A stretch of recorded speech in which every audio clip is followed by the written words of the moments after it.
my tendency to be too honourable. That is what I would describe as me in that picture. But we can't be certain as to whether or not that's my hand. We never had any sort of sexual contact, whatever. Virginia Roberts has made allegations against you. She says she met you in 2001. She says she dined with you, danced with you at Tramp nightclub in London. She went on to have sex with you in a house in Belgravia belonging to Ghislaine Maxwell, your friend. Your response? I have no recollection of ever meeting this lady. None whatsoever. You don't remember meeting her? No. Mark, what are you seeing?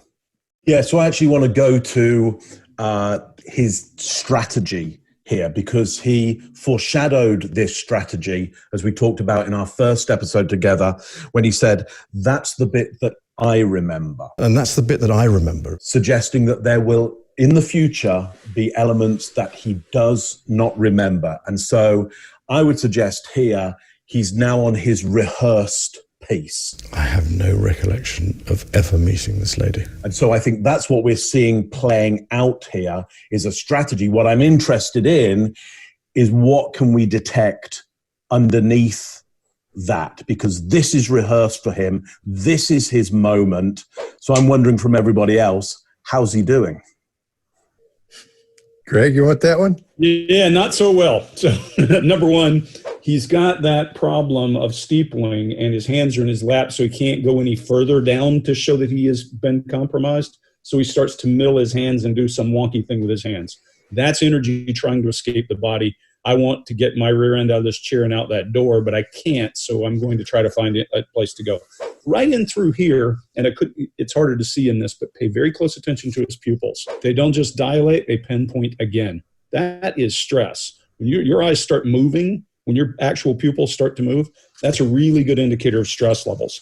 The last one that I really am paying attention to, not only does he drop his jaw to cover his throat, but his jaw recesses and his upper lip drops. I almost think he looks like he wants to cry for a split second there, that little micro expression. Looks like a little boy. He does. He looks like he's on the carpet.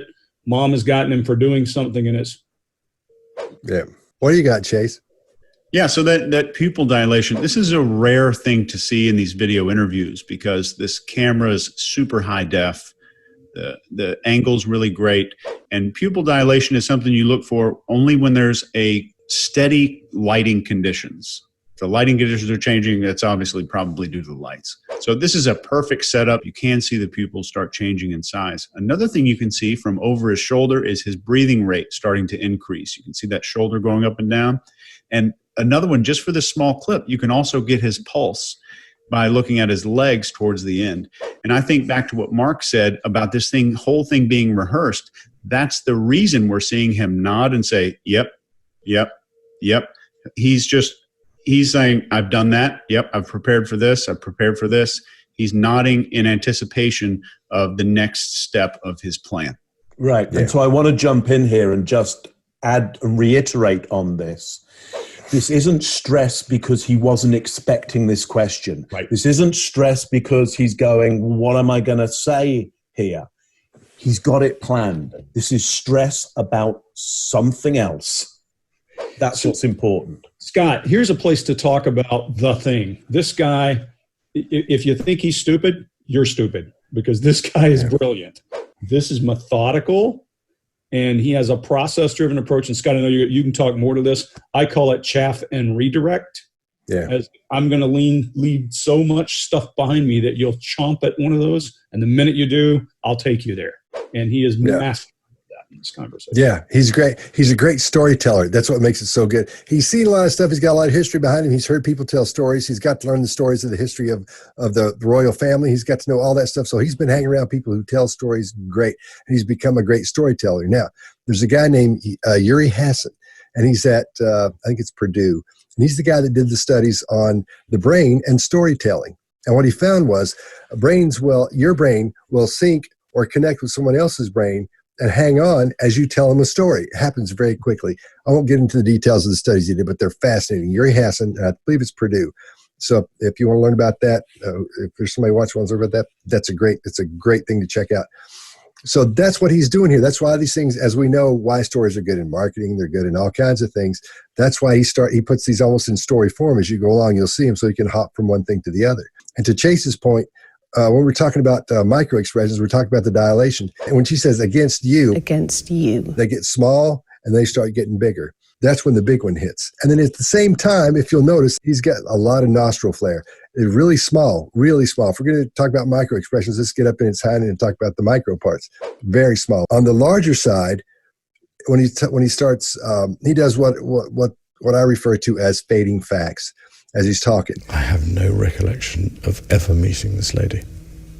None whatsoever. If you ask somebody a question, did you light the car on fire that caught the house on fire that killed the kid in the house? And they say, well, I wasn't there. I don't know what you're talking about. It usually that time of day we go to the park. And as the more they talk, the quieter it gets. He's showing he's unsure about this answer, and I believe he knows something's up. There's somewhere some more information about this girl and him that's going to pop up later. Somewhere. I don't know what. But he knows that's what, but he's still taking that chance. He can't say, here's what I know, here's what I did. So we're seeing those fading facts as he's lying, but he's pretending he's telling the truth. But you see it get quieter as he goes along as he tries to distance himself from that lie. So, all right, anybody else? Hey, one thing I will add, the last thing, the pupil dilation and pinpoint, when I worked SEER, that was the only place it was common. You don't see that very much in people because if they're shocked, often their pupils may dilate, and then go back to pinpoint. But really, the pinpoint and opening, that's a rare thing to see. Not just Chase in an interview with a camera, but in people in general. You just don't see it often. It's true. All right, here we go. Virginia Roberts has made allegations against you. She says she met you in 2001. She says she dined with you, danced with you at Tramp nightclub in London. She went on to have sex with you in a house in Belgravia belonging to Ghislaine Maxwell, your friend. Your response? I have no recollection of ever meeting this lady. None whatsoever. You don't remember meeting her? No. The mainstream media is not broken at all. It is functioning exactly as it was designed. It exists to manipulate you, to divide you, to feed you fear and outrage and distraction while pretending all of that is information. And most people are still swallowing it like it's gospel. I've spent years studying propaganda and psychological operations and human behavior, and I will tell you this plainly. The media is not here to tell you the truth.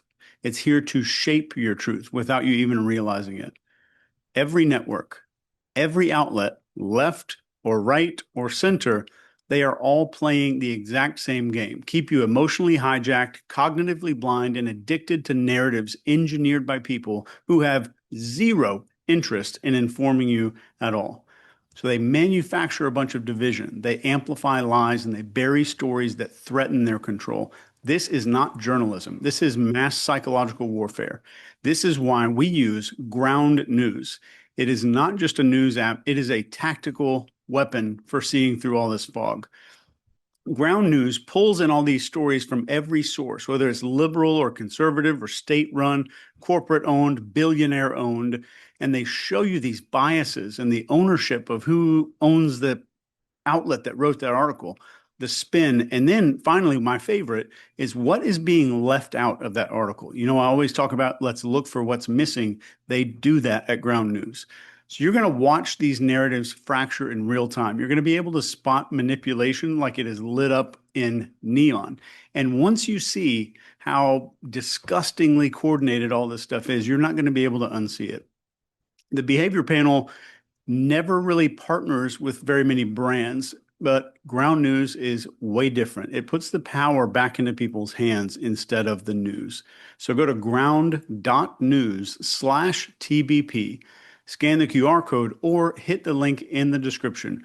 We've got you 40% off of the same plan that we use. So don't keep trusting the people reading scripts for billionaires. Stop being programmed and start seeing the depth of what is actually going on. I'm just trying to work this out because you said you went to break up the relationship and yet you stayed at that New York mansion several days. I'm wondering how long. But I was doing a number of other things while I was there. But you were staying at the house of a convicted sex offender. It was a convenient place to stay. I've gone through this in my mind so many times. At the end of the day, with the benefit of all the hindsight that one can have, it was definitely the wrong thing to do. But at the time, I felt it was the honourable and right thing to do. And I admit fully that my judgment was probably coloured by my tendency to be too honourable, but that's just the way it is. All right, Greg, you want to go first? Yeah, guys, and hopefully I don't steal anybody's thunder, but this is my single favorite moment of the entire video because he is frail here. This is the most frail you'll see him throughout the entire interview. This is a mea culpa if there is one anywhere. Hey, I did something stupid, and if you just said that, it probably would have come across just fine. But instead, definitely the wrong thing. His body language is showing that. We talk about eye movement a lot, but one of the things to note is that when people get emotional, their big, heavy lunk of a head drifts down into the right. And you'll see he is kind of balled up, but he is gesturing and illustrating what he's thinking. His head is down to the right. His eyes are down to an internal conversation. And then his brow is down as concentration. He is looking over for some approval. And his eyelids at this point are not fluttering. I'll use your term, Chase, and follow it. His shutter speed, his processor is running. It's not eyelid flutter, it's processor. And then he looks up and requests approval as he tries to salvage some dignity. This is a two-step process. He's saying, hey, here's this horrible thing I did. It was dumb. He's working through the mechanics of it and trying to find at least a scrap of dignity in the background and saying, I guess I was too honorable. I think it's trying to recover some of what he should be. It's the most frail moment in the entire video to me. What do you think, Chase? I completely agree with Greg. This is a great humble brag. My judgment was probably coloured by my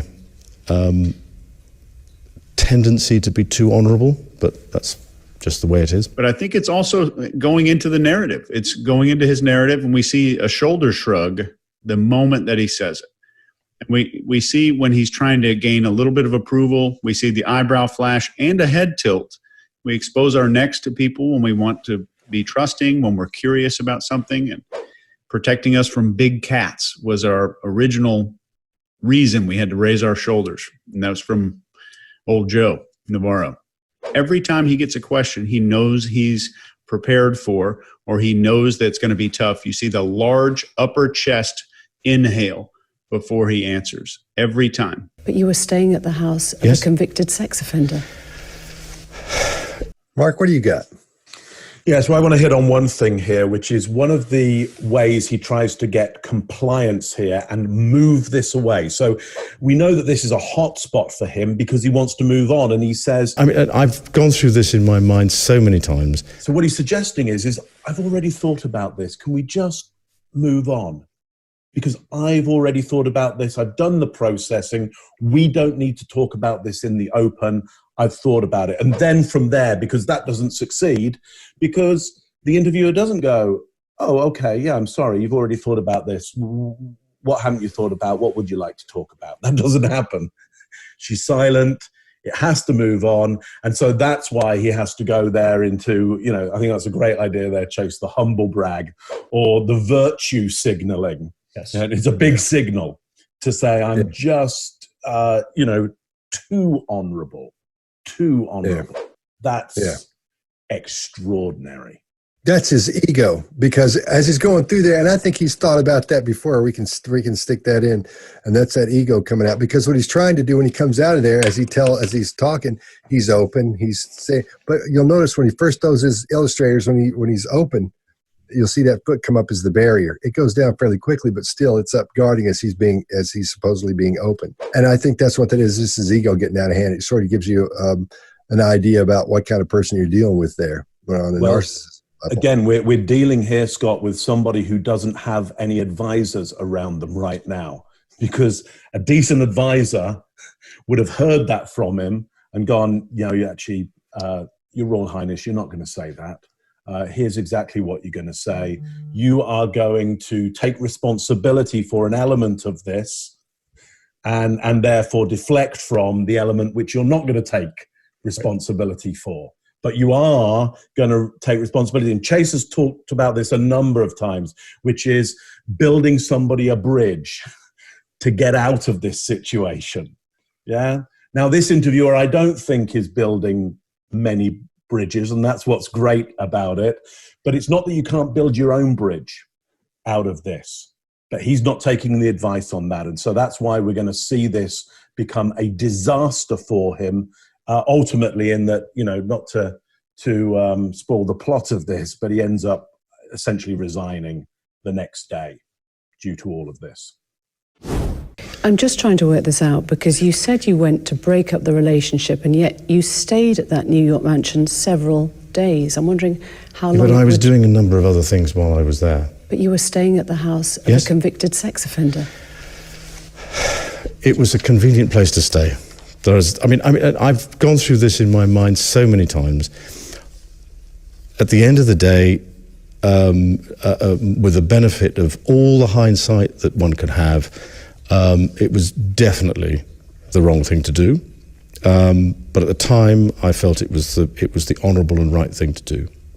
And I admit fully that my judgment was probably coloured by my tendency to be too honourable, but that's just the way it is. Another guest was John Brockman, the literary agent. Now, he described seeing you there getting a foot massage from a young Russian woman. Did that happen? No. You're absolutely sure, or you can't remember? Absolutely sure. So John Brockman's statement is false? Well, I don't know Mr. Brockman, so I don't know what he's talking about. But that definitely wasn't you getting a foot massage from a Russian girl in Jeffrey Epstein's house? No.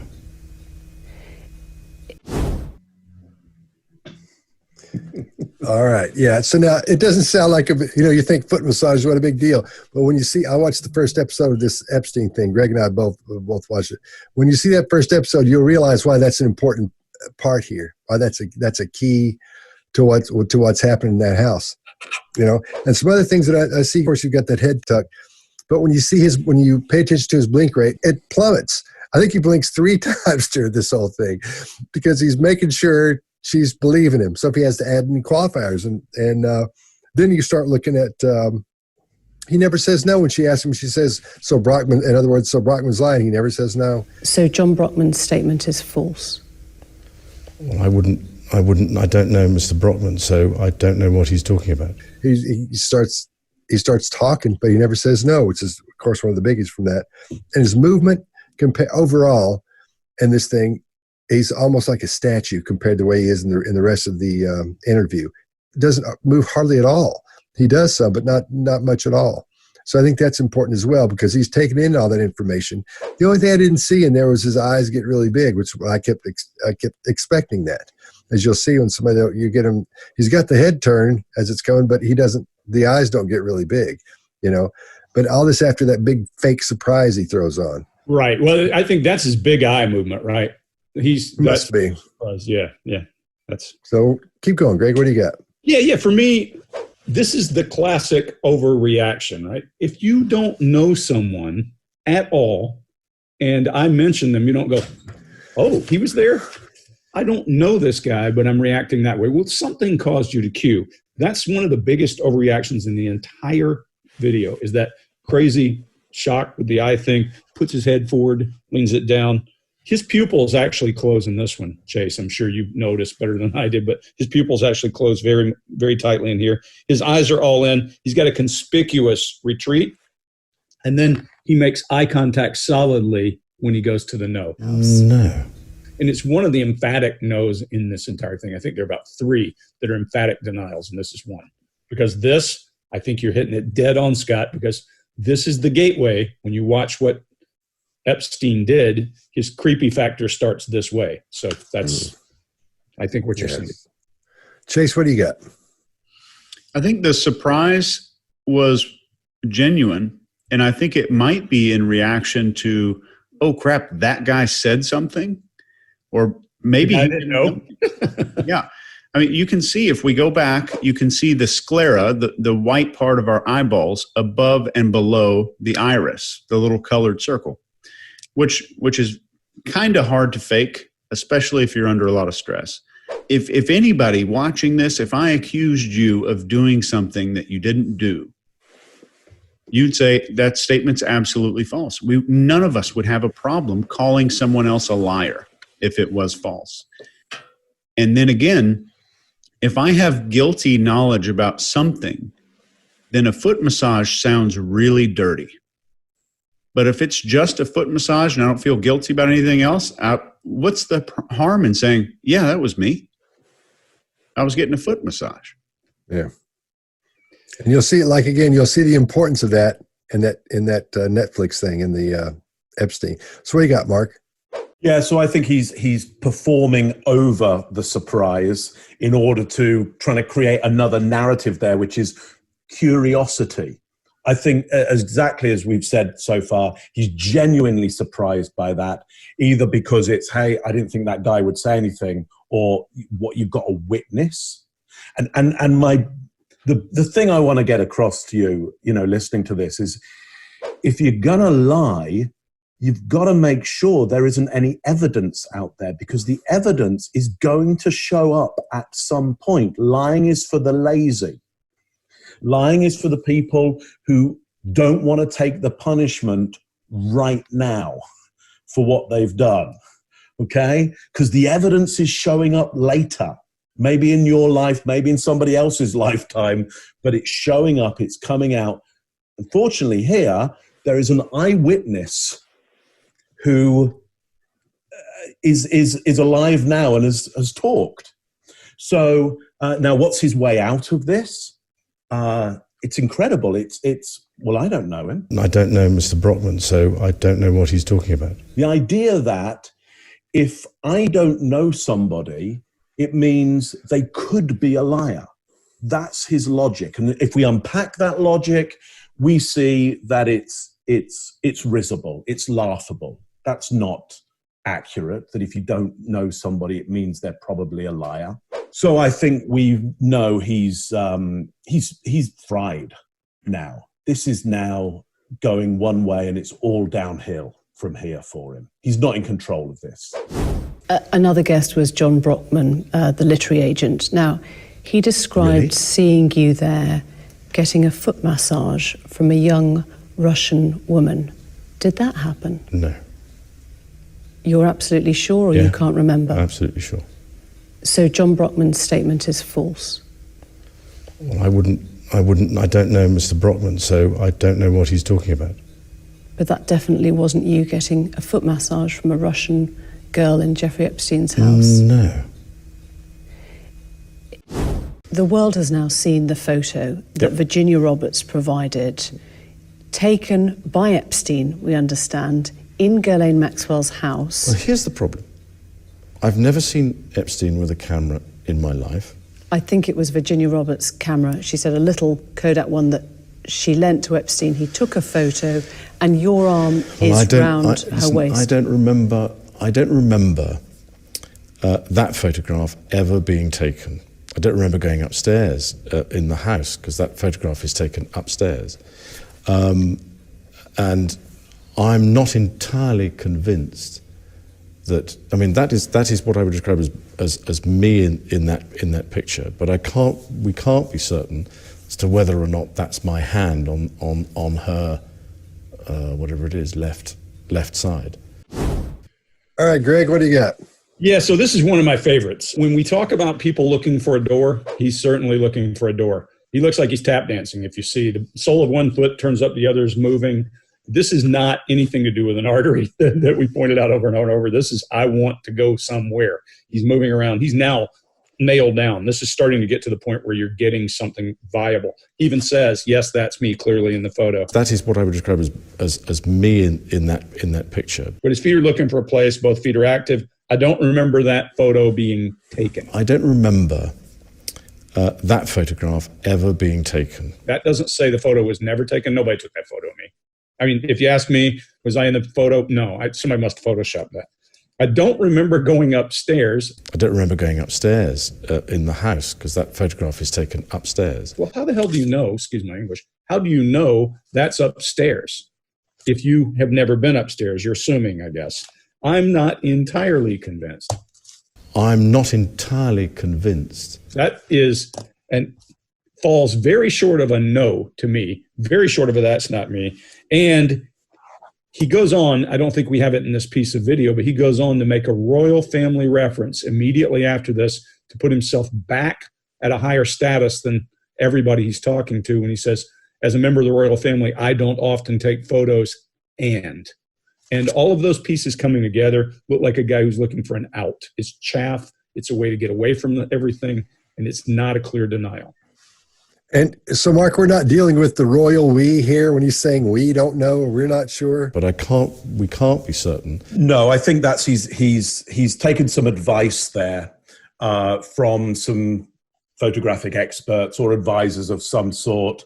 And the advisors have said, look, we're looking at this and nobody can prove it's a fake.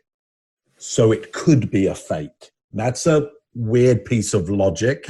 If you untangle it, you can critically think that out very, very easily. But that's the coaching around this.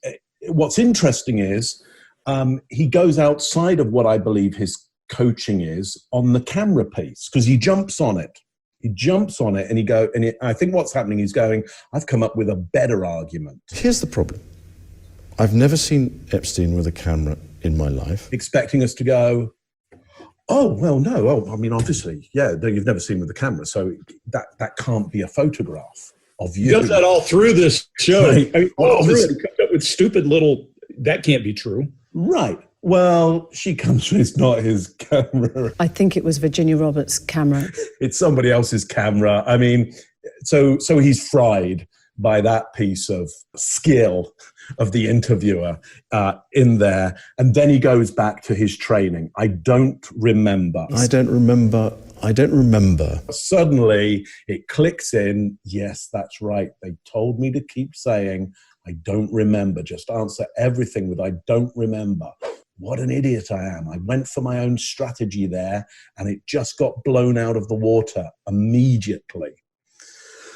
That's what I think's going on. It's a horrible car crash. It's an awful, awful car crash. Chase, what do you got? My favorite thing about this whole thing is that he never says it's not me, doesn't make a denial, but even cooler than that, he does something called psychological distancing, where he says, that is what I would describe as me in that picture. Instead of, that looks like me. That looks like what I would describe as me. That's a way I would describe myself, but it might not be me. We're still leaving a little ambiguity in there. It's like he's looking at a police artist sketch instead of a photo. So I thought that was great. That was a great illustrator of what, or how to listen for psychological distancing. Instead of just saying me, he says that. And when he is getting close to saying the woman's name at the end, we can't be certain as to whether or not that's my hand on her. It just trails off. Whatever it is, left side. The world has now seen the photo that Virginia Roberts provided, taken by Epstein, we understand, in Ghislaine Maxwell's house. Well, here's the problem. I've never seen Epstein with a camera in my life. I think it was Virginia Roberts' camera. She said a little Kodak one that she lent to Epstein. He took a photo, and your arm is round her waist. I don't remember that photograph ever being taken. I don't remember going upstairs in the house because that photograph is taken upstairs.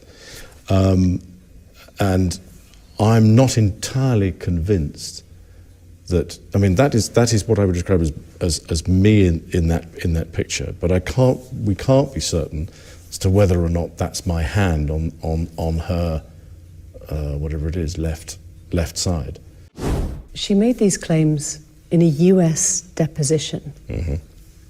Are you saying you don't believe her, she's lying. That's a very difficult thing to answer, because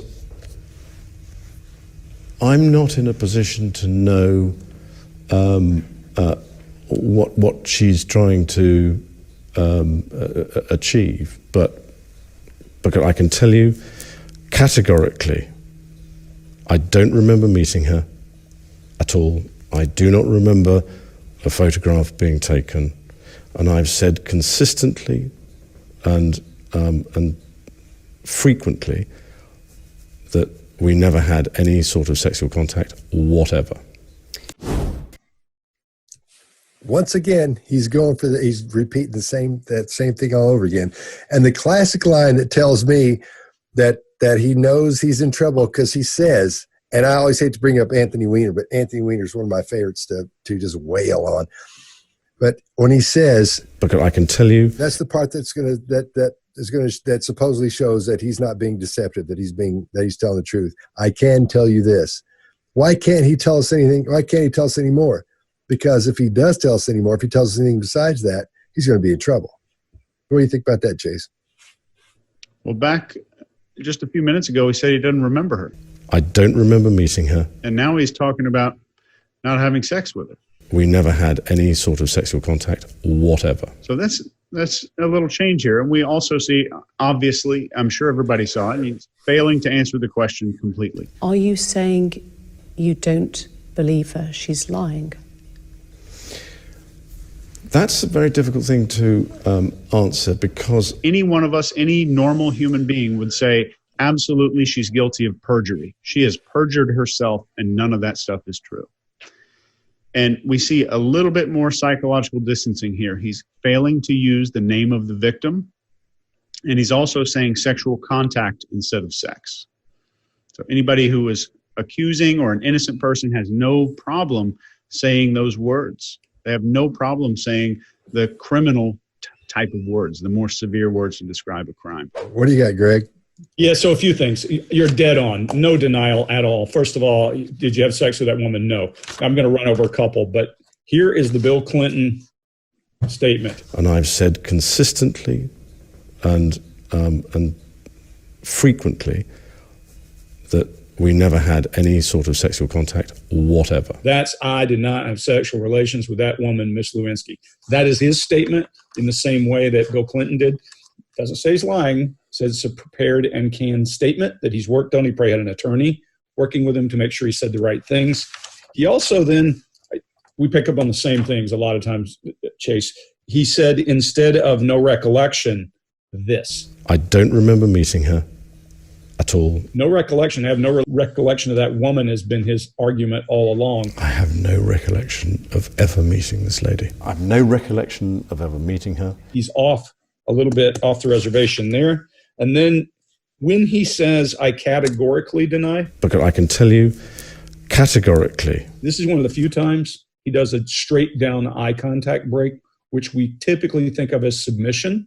They know they're on the griddle and those eyes break straight down. That's not accessing. Nobody accesses like that I've ever seen in my life. You may access this way, that way, this way, this way, but that's breaking eye contact in a submissive fashion. Odd for him. First time I've seen it. Mark, what do you think? Yeah, I'm not going to add anything, because it's a waste of our time and a waste of the audience's time, who are intelligent enough to look at what's happening there and the verbal obfuscation going on, to understand, exactly what's happening here. I think it's been said. The interesting thing is we're just unpacking intellectually what everybody knows. And if there's any moment in this interview that meant that next day he needed to resign, this is it. Because isn't it a simple answer? Is she lying? Yes, she's lying. All right. It would be simple. She made these claims in a US deposition. Mm-hmm. Are you saying you don't believe her, she's lying? That's a very difficult thing to answer, because I'm not in a position to know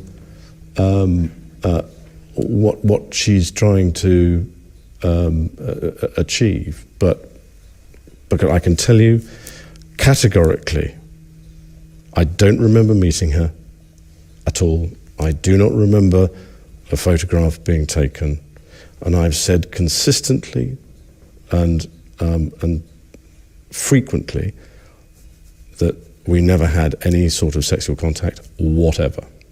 All right, well, I think this has been a good one. And we'll find something else and we'll get on that.